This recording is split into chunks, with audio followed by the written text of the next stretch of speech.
اچھا ایک وہ صحافیوں کے ساتھ ملاقات تھی، صحافیوں کے ساتھ ملاقات میں جناب انہوں نے کہا کہ یہ اس اگلے دن سلمان اکرم راجہ کیونکہ اس میں شامل تھے، تو سلمان اکرم راجہ سے جب پوچھا گیا کہ آپ کیا کہتے ہیں، اب سلمان اکرم راجہ کہتے ہیں ہمیں انہوں نے سورہ ال عمران پڑھ کے سنائی اور اس میں کہا جی عزت اور ذلت اللہ تعالیٰ کے ہاتھ میں، اور انہوں نے اور بھی کچھ چیزیں بتائی. پھر انہوں نے کہا کہ ان سے وہ عزت اور ذلت والے جنرل ریٹائر ہو گئے.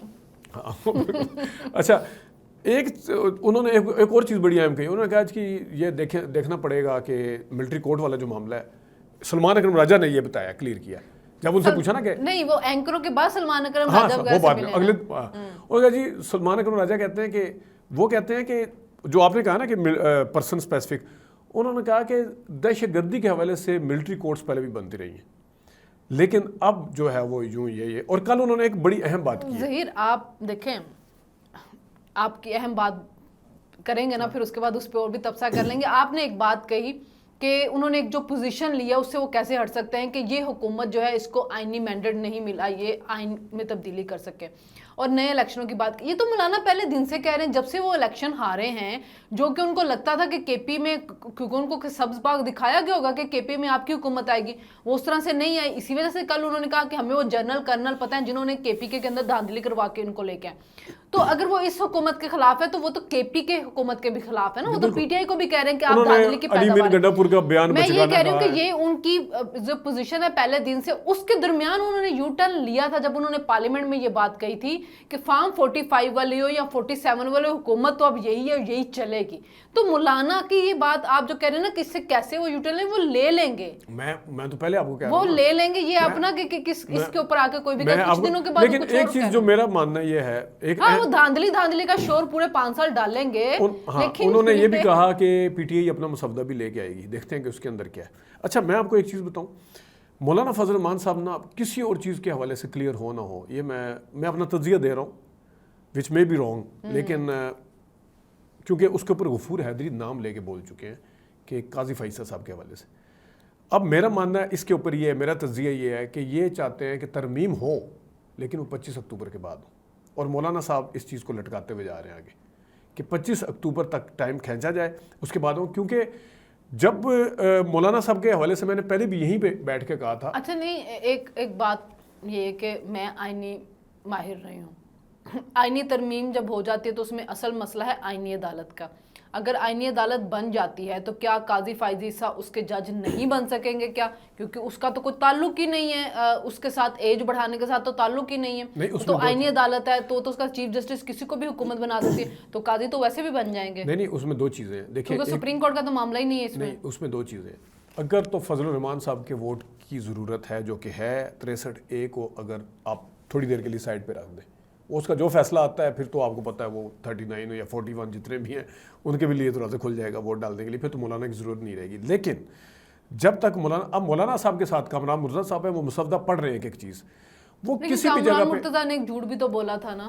ہاں لیکن وہ کسی بھی جگہ کے اوپر آپ کو میرا ماننا یہ ہے کہ وہ وہاں پہ بھی اپنی شرط رکھیں گے کہ ہم آئینی ترمیم، ہم کانسٹیٹیوشن کوڈ بنانے کے لیے بھی تیار ہیں، لیکن اس کے اندر سے قاضی فیصل صاحب نہیں ہوں گے. وہ وہاں پہ بھی اپنی شرط رکھ دیں گے، ان کے لیے تو کوئی ایشو نہیں ہے. قاضی فائز عیسیٰ کا ان کے ساتھ مسئلہ بھی مبارک ثانی کیس والا فیصلہ ہے جو کہ فیصلہ بالکل ٹھیک تھا، لیکن ظاہر ہے مولانا کی ایک مذہبی فالوئنگ ہے اور اس ملک کے اندر مذہب کا دیکھیں نا، آج جیسے ذاکر نائک کو بھی اسٹیٹ پروٹوکول دیا گیا ہے. میرا اپنا خیال ہے کہ میں اس کے حق میں نہیں ہوں کہ آپ کسی بھی مذہبی رہنما کو اتنا اسٹیٹ پروٹوکول دے کے اپنے ملک کے اندر لائیں. آپ نے اگر لانا ہے تو آج دنیا کہاں سے کہاں پہنچ چکی ہے، سائنسدان کو لائیں، کسی ڈاکٹر کو لائیں، کسی ان کو آئی ٹی ایکسپرٹ کو لائیں کہ آپ کے بچوں کے لیے. اب ڈاکٹر ذاکر نائک ٹھیک ہے، بہت سے لوگوں کے وہ فیوریٹ بھی ہوں گے، بہت سے لوگ ان سے سیکھ بھی رہے ہوں گے، لیکن بہت سے لوگوں کو ان سے اختلاف بھی ہے. تو مولانا کی مذہب، یہ بائی دا وے ویسی بات آ گئی، مولانا کی مذہبی فالوئنگ ہے تو مولانا اس کیس کو کیش کروانا چاہ رہے ہیں جبکہ اس کے فیصلے میں ایسا کچھ بھی نہیں تھا. تو اس کو بنیاد بنا کے اگر مولانا قاضی فائز عیسیٰ سے دشمنی پال رہے ہیں تو میرا خیال ہے کہ یہ کوئی اچھی بات نہیں. آپ کسی آئینی قانونی مسئلے کے اوپر بات کریں تو. اچھا آج بڑی اہم بات ہو رہی تھی، یہ جو منیب اختر والا ہوا ہے سارا، وہ بعد میں اس پہ آتے ہیں، میں ایک ویسے مثال دے رہا ہوں. قاضی فیصل صاحب عمومی طور پہ یہ کہا جاتا ہے کہ نظر ثانی ایک دفعہ ہوتی ہے، اس کے بعد نظر ثانی نہیں ہوتی. اچھا کچھ ایسی مثالیں موجود ہیں جہاں پہ سپریم کورٹ نے 2 دفعہ نظر ثانی کے باوجود تیسری دفعہ اپنا فیصلہ واپس لیا ہے، اور وہ اس میں سے ایک ہے مبارک ثانی کیس. اگرچہ قاضی فیصل صاحب نے پہلے فیصلہ سنایا، پھر اس کے نظر ثانی کے اوپر قائم رہے، لیکن انہیں واپس لینا پڑ گیا. اب قاضی فیصل صاحب ارسپیکٹو کہ مذہبی ایلیمنٹ تھا جو بھی تھا، قاضی فیصل صاحب اگر اپنی فیصلوں کے حوالے سے جانے جاتے ہیں، پہچانے جاتے ہیں، اور اپنے موقف کے حوالے سے بھی جانے پہچانے جاتے ہیں، تو پھر انہیں تیسری دفعہ اپنا فیصلہ واپس نہیں. لینا ظہیر چاہیے. اس میں بتا دیتی ہوں، اس میں ایک آپریٹو پارٹ تھا جو جسٹس منصور علی شاہ نے لکھا تھا. انہوں نے وہ پارٹ ہی اپنی کتاب کے اندر، اپنے فیصلے کے اندر شامل کیا تھا. اس پارٹ کو صرف ہٹایا گیا. نہیں، لیکن وہ قاضی کا اپنا فیصلہ نہیں تھا، وہ منصور علی شاہ کا فیصلہ تھا، اس کو اس میں شامل کر دیا گیا تھا، جس میں یہ تھا کہ آپ اپنی گھر کی 4 دیواری کے اندر کچھ بھی کر سکتے ہیں. تو اس کو اس آپریٹو پارٹ کو جو کہ قاضی نے خود نہیں لکھا ہوا تھا منصور علی شاہ کا، تو اس کو انہوں نے واپس اس میں پھر مطلب یہ ہے، مقصد یہ ہے، وہ آئینی قانونی کوئی چیز نہیں. فیصلے کے اندر جو سربراہی کر رہے تھے قاضی فیصل صاحب تھے، اور اس کا اوپر نظر ثانی ہوئی، وہ بھی قاضی فیصل صاحب. اس کا مطلب تیسری دفعہ جب وہ آیا تو اس کے اندر کوئی نہ کوئی چینجنگ ہوئی، جو کہ عمومی طور پہ کورٹ کی روایات نہیں ہے.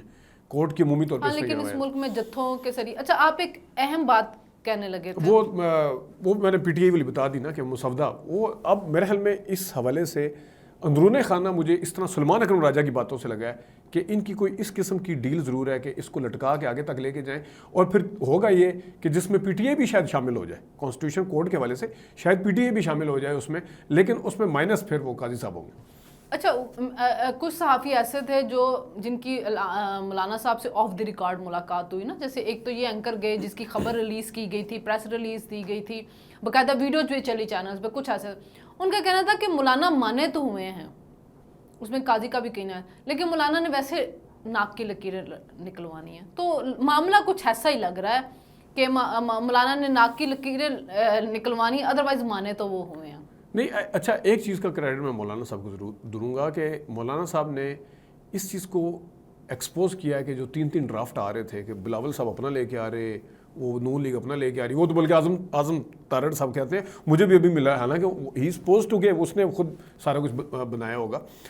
تو یہ چیزیں بالکل سامنے لے کے آئے ہیں وہ، اور دیکھتے ہیں کہ اب مولانا کن شرائط کے اوپر کتنی اس کے اوپر مانتے ہیں. اچھا، دوسرا یہ نا بڑی جگہوں پہ یہ سارا بھی چل رہا ہے کہ چونکہ نواز لیگ ترمیم نہیں کروا سکی، بندے پورے نہیں کر سکتے، تو اسٹیبلشمنٹ خوش نہیں ہے، تو اب بلاول بھٹو نے یہ ٹاسک لے لیا ہے. تو اگر بلاول بھٹو نے یہ جو ٹاسک ہے کمپلیٹ کر لیا تو ہو سکتا ہے کہ شہباز شریف کو اٹھا کے بلاول بھٹو کو وزیر اعظم بنا دیا جائے. یہ بھی خبریں مطلب پاکستان کے اندر پھر جو ہوتا ہے نا کہ کہیں بھی کوئی بھی خبر جو ہے وہ چلا دی جاتی ہے. اچھا، اس میں شنیلا 2 چیزیں، پیپلز پارٹی نے ایک تو اپرچونٹی کو گریب کیا، اس میں کوئی شک نہیں.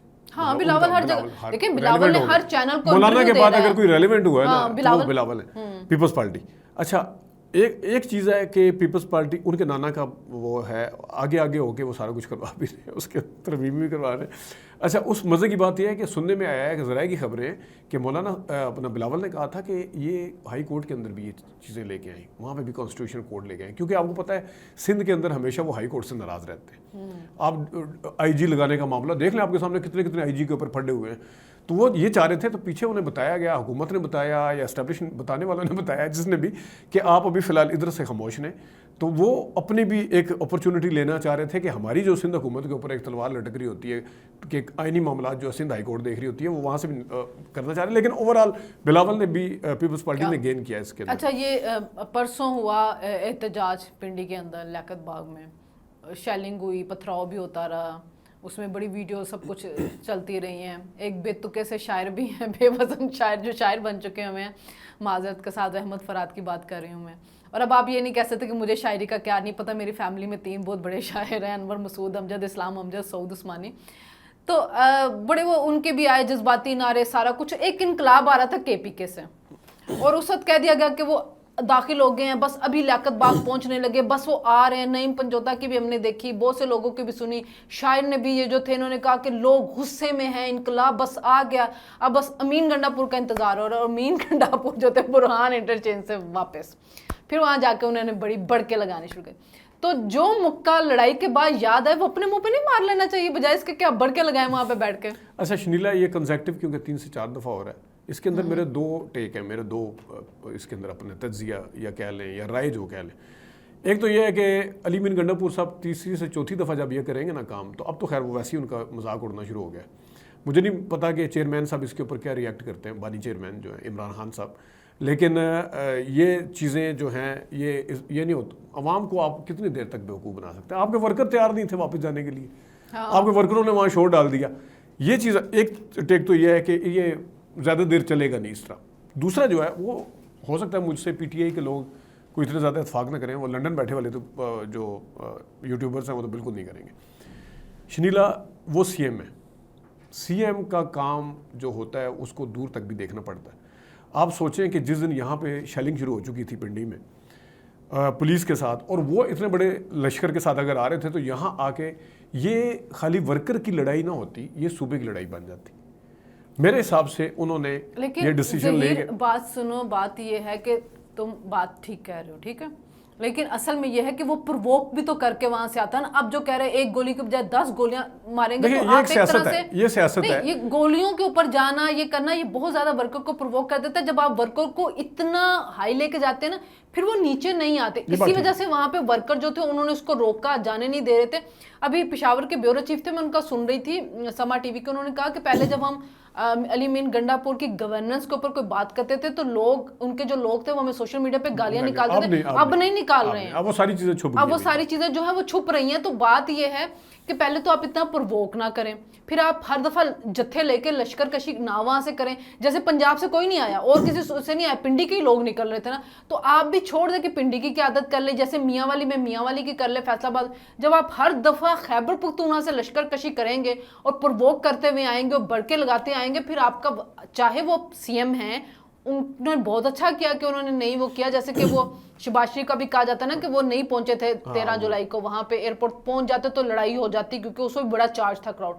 تو ٹھیک ہے واپس چلیں گے، لیکن ورکر کو اتنا پرووک کر کے جب لاتے ہیں تو پھر اس کے بعد ورکر نہیں قابو میں آئیں گے کہ انہوں نے امین گنڈا پور کو اگلی دفعہ مارنا شروع کر دینا. نہیں دیکھیں شنیلا، اس میں دو چیزیں آپ نے کہا نا کہ علی امین گنڈا پور کو اب نہیں پوچھتے، اب ان کا نام اگر لیا جائے تو پھر یہی وجہ ہے نا. دیکھیں انہوں نے پھر تقریریں اس طرح کی کرنی ہے، ظاہر ہے انہوں نے میسیج بانی چیئرمین کو بھی دینا ہے. عمران خان صاحب تو اب اندر بیٹھے کیا سوچ رہے ہیں وہ سامنے آئے گا، اس کے اوپر ریئیکٹ کیا کریں گے. ہو سکتا ہے کہ انہوں نے خود کہا ہو، یہ بھی ہو سکتا ہے کہ آپ وہاں سے واپس چلے جائیں. کیونکہ اگر آپ 22 اگست والے کو دیکھیں، وہ کون سا تھا، 22 اگست والا ہی تھا نا جو کینسل ہوا تھا، تو 22 اگست والے کو دیکھیں تو یہ اب 9 مئی کے بعد پی ٹی آئی کو احتیاط کیونکہ جس طریقے سے جھوٹا اور سچے الزامات ان کے اوپر لگے، جس قسم کے مقدمات ان کے اوپر بنے، انہیں بڑی سینسیبلی چلنا چاہیے. لیکن اب اس کے اندر سے کس طرح ہوگا؟ ایک چیز، اگر صرف پنڈی کے لوگ احتجاج کرتے تو ہو سکتا ہے گورنمنٹ کو اتنی تکلیف نہ ہوتی. وہ اب وہاں سے آ رہے تھے جس کی وجہ سے یہاں پنڈی بھی بند کر دیا گیا. میں کیونکہ اس دن پوری فیلڈ میں 3-4 ویڈیوز بند تھی، پنڈی کی تھی، کیونکہ ظاہر ہے وہ وہاں سے آ رہے تھے. میں یہی کہہ رہی ہوں نا کہ جس شہر میں احتجاج بہتر کر لے. اگر امین گنڈا پور اتنا جتھا وہاں سے لا کے اور وہ سب کچھ پرووک کر کے لائے گا تو پھر ورکر کو جواب دینا پڑے گا. ہمارا ٹائم چونکہ کام ختم ہو رہا ہے تو ہم کل جو منیب اختر والا معاملہ وہ بھی چلنا ہے کیونکہ وہ بینچ سے اٹھ گئے ہیں. انہوں نے کہا تھا ہم جا کے ریکویسٹ کریں گے، وہ نہیں مانیں گے تو ہم بینچ چینج کریں گے، تو پھر ہم کل اس پہ بات کر لیں گے. ابھی فی الحال اتنے کہ امین گنڈا پور جو ہیں، میں وہی بار بات کہوں گی کہ وہ اگر صوبے کے وزیر اعلیٰ تو پھر وہ صوبے کے وزیر اعلیٰ بن کے رہیں، وہ دوسرے لیڈران کو آگے کریں نا. وہ دوسرے کسی کو آگے بھی نہیں آنے دیتے ہیں اور پھر ہر دفعہ واپس چل جاتے ہیں. جبکہ عمران خان جبران الیاس کے ذریعے اپنے ٹویٹر اکاؤنٹ سے بار بار کہہ رہے ہیں کہ مرو اور مار دو والی تحریر. نہیں، اس میں ایک چیز میں ایڈ کر دوں، ڈو اینڈ ڈائی. آپ کو یاد ہے ہم پچھلے 4-6 مہینے سے ہی بات کر رہے ہیں، جب بھی ہم بات کرتے تھے، ہم جب اسکائپ پہ بھی کرتے تھے کہ جناب شیر افضل مروت نے آنا تھا وہ پیچھے ہٹ گیا. شیر افضل مروت کو چلو تھوڑی دیر کے لیے چھوڑ دیں، اس نے کہیں نہ کہیں اس نے جب کے پی کے اندر جب ہوئے تھے تو اس نے اپنی کنٹریبیوشن کی ہے بیچ میں. پھر وہ ناراض ہو گئے، بانی صاحب ان سے مل نہیں رہے تھے. اچھا اب آپ آ جائیں عمر ایوب کی طرف اور یہ جو گوہر کی طرف. گوہر اور عمر ایوب کے مقابلے میں علی امین گنڈا پور صاحب جو عمران خان صاحب چاہتے ہیں وہ رزلٹ پروڈیوس کر رہے ہیں، تو اس وجہ سے وہ ان کو اور عمر ایوب تو سب کو نظر آ گیا اور دور سے کھڑے ہو کے انہوں نے ویڈیو بنائی اپنے موبائل کے ذریعے اور پھر وہ چلے گئے واپس. تو چلیں جی، پھر ملاقات ہوگی کل آپ سے دوبارہ، اور کل جو ایک ہمارا ٹاپک رہ گیا اس کے اوپر کچھ اور ڈیولپمنٹ ہوگی تو وہ بھی ہم ڈسکس کر لیں گے. اور اب سلسلہ شروع کروا دیا گیا ہے پی ٹی آئی کی طرف سے، دیکھیں تھے وہ کب تک چلتا ہے. کیا میاں والی میں بھی کے پی کی آ کر کروائے گا، فیصل آباد میں بھی کروائے گا؟ ظاہر ہے وہاں کی پھر عوام کو نکالنا پڑے گا. تو دیکھتے ہیں صورتحال کس طرف جاتی ہے. آپ سے ملاقات ہوگی پھر. اللہ حافظ.